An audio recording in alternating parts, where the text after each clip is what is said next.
रात के 1 बजे ऑरेंज कलर की एक लग्जरी कार मुंबई के बांद्रा वर्ली सी लिंक से गुजर रही थी। गाड़ी के अंदर 2 जवान लड़कियां बैठी थीं। एक गाड़ी चला रही थी तो दूसरी उसके बगल वाली पैसेंजर सीट पर बैठी हुई थी। अंतरा, अब बताएगी भी, ऐसा क्या हो गया जो रात के 12 बजे तुझे घर से बाहर निकाल दिया गया? तन्वी कश्यप, जो गाड़ी चला रही थी, उसने अपनी बेस्ट फ्रेंड अंतरा आहूजा से पूछा। अंतरा ने अपना सर खिड़की के कांच पर टिकाया हुआ था और वो बिना अपनी पलकें झपकाए दूर जगमगाती हुई शहर की रोशनी देख रही थी। हमेशा सुंदर दिखने वाली अंतरा की कत्थई आंखें आज रो रो कर सूज गई थीं। ऐसा लग रहा था जैसे अब उसकी आंखों में आंसू भी खत्म हो गए थे। अंतरा आज के दिन को अपनी जिंदगी से हमेशा के लिए डिलीट कर देना चाहती थी, लेकिन तन्वी का सवाल सुनकर उसे आज के दिन की घटनाएं फिर से याद आ गईं। अंतरा की जिंदगी में सुनामी की शुरुआत आज शाम से हुई थी, जब हॉस्पिटल में उसके हाथ में उसके एक टेस्ट का रिपोर्ट रखा गया था, जिसमें लिखा था फैलोपियन ट्यूब ब्लॉकेज। इसका मतलब ये था कि अंतरा कभी मां नहीं बन सकती थी। ये पढ़कर अंतरा की लंबी और कोमल उंगलियों से रिपोर्ट छूटकर नीचे गिर गया। अंतरा का शरीर सुन्न पड़ गया था। हॉस्पिटल के कॉरिडोर में हो रहे कोलाहल के बावजूद अंतरा को कुछ सुनाई नहीं दे रहा था। अंतरा कुछ देर के लिए पुतले की तरह वहीं खड़ी रही। तभी उसके कान में एक आवाज गूंजी। मैंने तो पहले ही कहा था, जरूर तेरे में ही कोई खोट है, इसलिए 4 साल से बच्चा पैदा नहीं कर पा रही थी। ये आवाज अंतरा की सास मधु आहूजा की थी। ऐसे वक्त में अंतरा को दिलासा देने के बदले वो अंतरा को खरी खोटी सुना रही थी। हमारी तो किस्मत ही फूटी हुई है जो हमें तू मिली। हॉस्पिटल के कॉरिडोर में आ जा रहे लोग उनकी तरफ देख रहे थे, लेकिन मधु आहूजा को उसकी कोई फिक्र नहीं थी। अंतरा की आंखों से आंसू की धारा बहने लगी। उसने अपनी दुखी आवाज में कहा, मम्मी जी, घर चल के बात करते हैं। अंतरा की इस बात पर मधु ने गुस्सा होते हुए कहा, क्यों, शर्म आ रही है? इतने समय से मुझे दादी नहीं बना पाई, तब तो तुझे बिल्कुल शर्म नहीं आ रही थी। अपनी अभागी किस्मत पर अंतरा ठीक से रो भी नहीं पाई थी, और उससे पहले ही उसकी सास ने उसे जलील करना शुरू कर दिया था, वो भी दुनिया के सामने। वहां से आते जाते लोगों की घूरती नजर अंतरा को और शर्मिंदा कर रही थी। अचानक उस भीड़ में अंतरा को एक परिचित चेहरा उसकी तरफ आता दिखा। उस चेहरे पर बड़ी सी मुस्कान थी।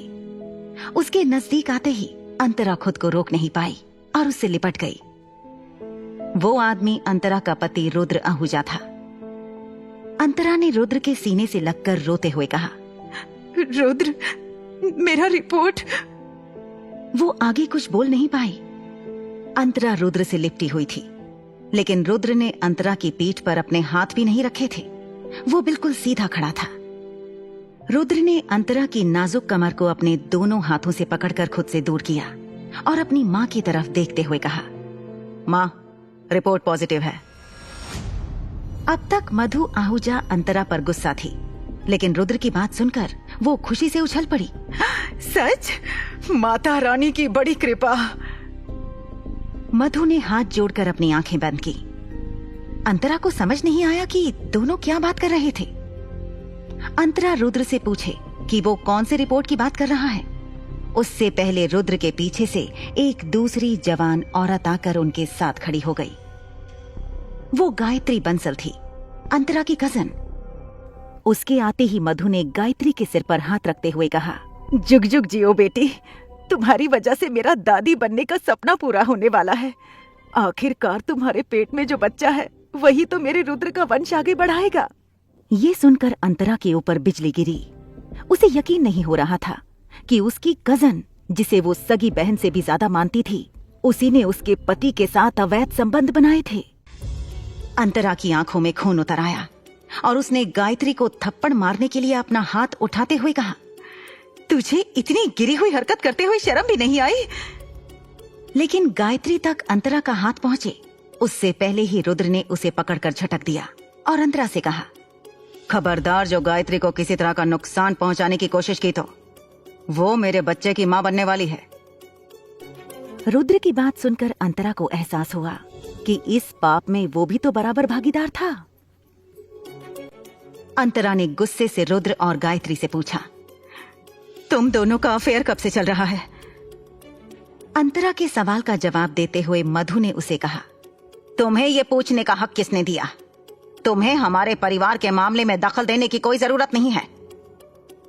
मधु की बात सुनकर अंतरा ने पूछा, तो क्या मैं परिवार का हिस्सा नहीं हूं? अंतरा को जवाब देते हुए मधु ने कहा, नहीं, तो कभी हमारे परिवार का हिस्सा थी ही नहीं।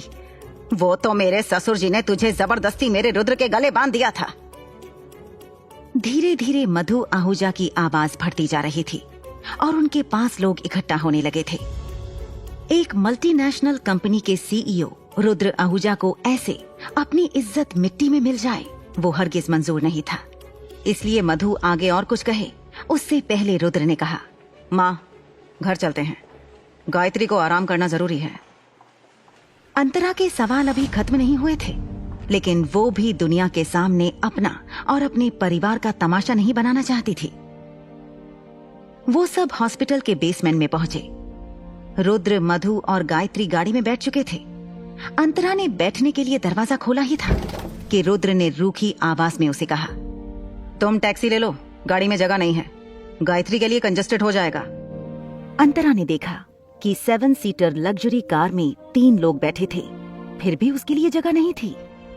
गायत्री ने अंतरा से कहा, सॉरी अंतरा, वो क्या है ना कि डॉक्टर ने कहा है कि प्रेगनेंसी की शुरुआत में मामला थोड़ा रिस्की होता है, इसलिए रुद्र कोई चांस नहीं लेना चाहता, बुरा मत मानना।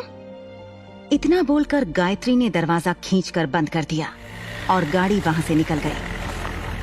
अंतरा को यकीन नहीं हो रहा था कि लोग इतना जल्दी कैसे बदल सकते हैं। जो गायत्री अभी उसे ज्ञान देकर गई थी, वो ये भूल गई थी कि अंतरा ने खुद की पढ़ाई छोड़कर उसे पढ़ाया था और यहाँ तक कि उसे विदेश पढ़ने भी भेजा था। गायत्री अंतरा के मामा की लड़की थी। दरअसल अंतरा के माँ बाप नहीं थे, उसे उसके 2 मामाओं ने पाल पोस कर बड़ा किया था। इसलिए अंतरा को हमेशा ऐसा लगता था कि उसके मामाओं ने उस पर एहसान किया है। अंतरा हॉस्पिटल के बेसमेंट से बाहर आई।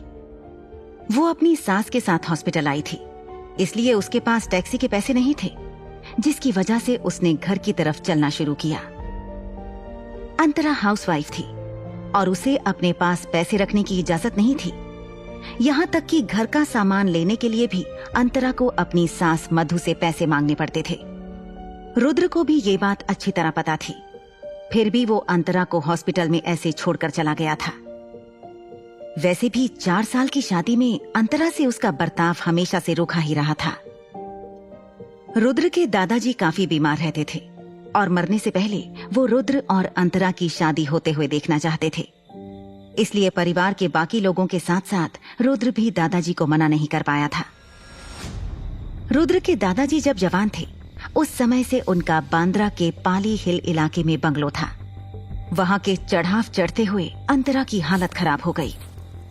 आहूजा निवास हॉस्पिटल से ज्यादा दूर नहीं था, फिर भी अंतरा को घर पहुंचने में 2 घंटे लग गए।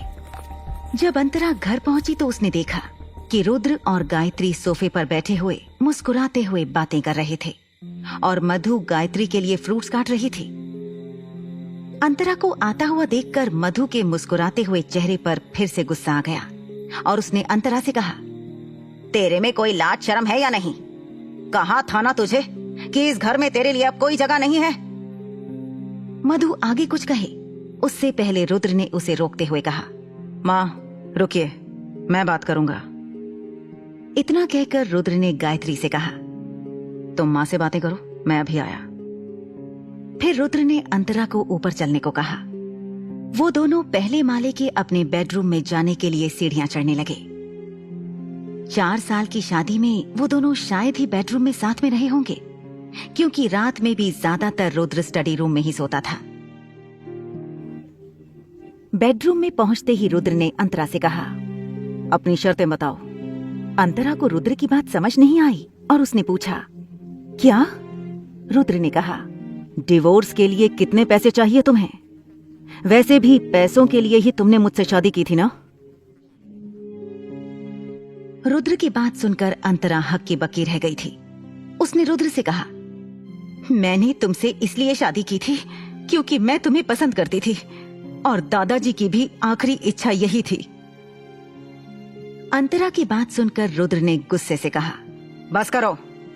मुझे पता है कि तुमने मुझसे शादी करने के लिए दादाजी का इस्तेमाल किया था, लेकिन अब दादाजी भी रहे नहीं, इसलिए अब उनका नाम लेकर मुझे ब्लैकमेल करने की जरूरत नहीं है।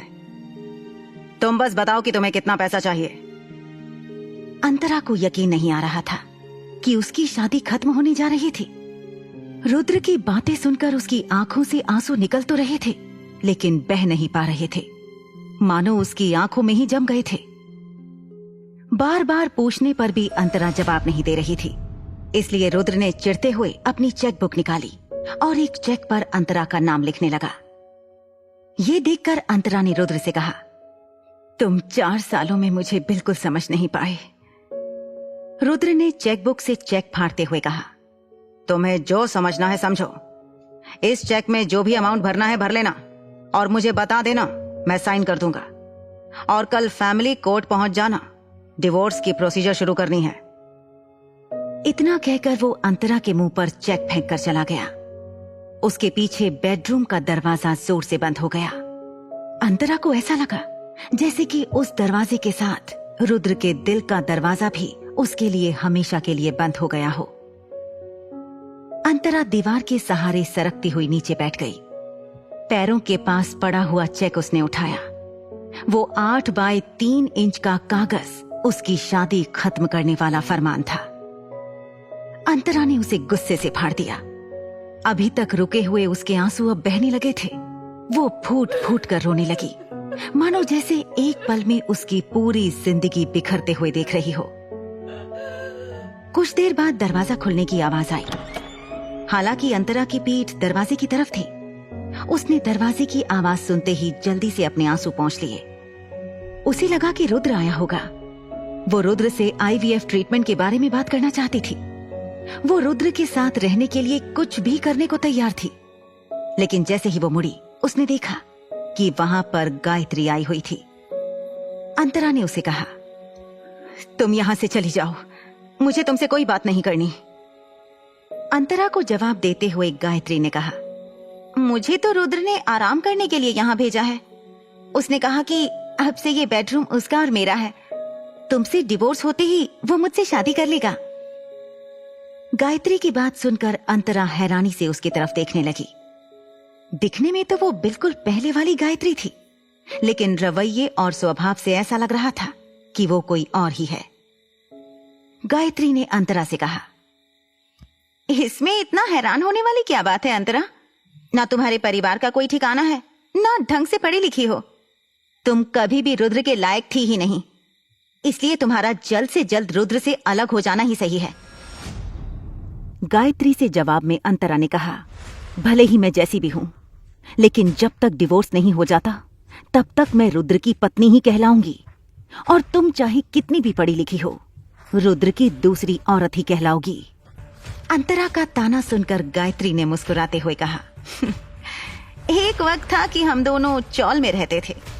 आज हम पाली हिल के इस बंगलों में हैं, लेकिन तुम्हारी जबान अब भी वही चौल वाली है। ऊपर के कमरे में माहौल गरमाया हुआ था, लेकिन उस बात का नीचे बैठे रुद्र और उसकी माँ मधु को पता नहीं था। तभी अचानक उसे ऊपर से किसी की दर्द भरी चीख सुनाई दी। इसी के साथ रुद्र और मधु डरकर ऊपर की तरफ भागे। क्या हुआ था ऊपर कमरे में? कहीं अंतरा और गायत्री के झगड़े ने कोई गंभीर मोड़ तो नहीं ले लिया था? जानने के लिए सुनते रहिए मिस्टर शैडो, सिर्फ पॉकेट FM पर।